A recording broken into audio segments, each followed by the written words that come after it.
5 Uhr am Abend, ich bin schon daheim. Ich steh morgens als erst und ist gar kein Problem. Meine Frau kommt halt später und die Oma holt gleich. Ein 2 Stunden frei, also wie allein ist schön. Ja, glaube ich. Ich nehme meine Zeitung und lauf Richtung Klo. Dennoch vielleicht noch auf die Couch oder so. Ja, denk ich noch, aber dann steht's an der Nähe. Kannst aufklammern, schließen, Leute, die kenn ich woher. Nein. Ja, meine Frage ist hier. Es war zwar schlimm, aber das Es wäre so schwer zu tragen, ihr schmerzen mir. Und zieh da schnell wo was drüber und trag mal 2 Mal ins Haus.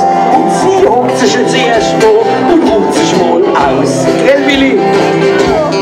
Hey, nein, kennst du mal Zeit? Kennst du mal Rat? Das hab ich da aber die letzte Woche schon gesagt. Das dauert nicht lang, es ist ruckzuck vorbei. Ich helf da ein bisschen, dann kriegen wir's klein. So sagt's. Eine halbe Stunde später kommt meine Frau sortiert.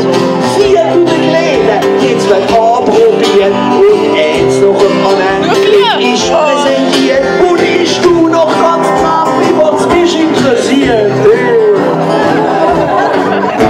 Meine Frau ist jetzt glücklich, als sie lächelt ganz froh. Ich lächel zwar, aber ich wollte aufs Klo. Da ahn ich noch nix von dem, was jetzt kommt. Weil nur noch 2 Duden und dann ist es Ruhe. Ja, denk ich noch, aber zum guten Schluss von meine Frau was gekauft, was ich anziehen muss. Nein, komm, schlimm doch wohl nein, alles sieht doch schick aus.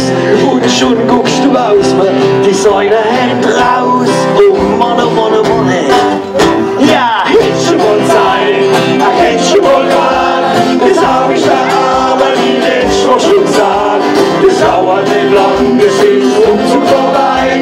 Ich helf da ein bisschen, dann kriegen wir's gleich.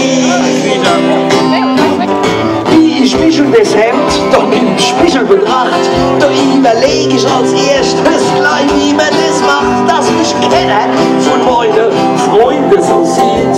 Das ist reine Selbstschutz, weil ich weiß, was man liebt.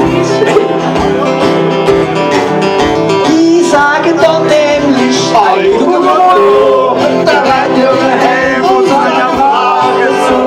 Es ging kriegen Platz ganz hinten im Schrank, dass meine Frau schnell vergisst, ja beim Chaos sei doch.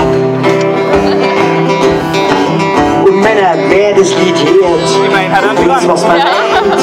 Wer schafft bei einer Firma, die jeder gut kennt. Ja, bei der Firma sind wir alle schon dabei.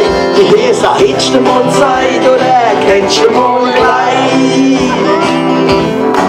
So geht es bei uns daheim jetzt Jahr für Jahr. So nimmst du am Feierabend nicht wie viel vor und hast du trotzdem auch frei und es kommt selten vor. Dann hörst du die Stimme von deinem Schätzchen im Ohr und ich sag ganz bestimmt, hey, schon mal Zeit.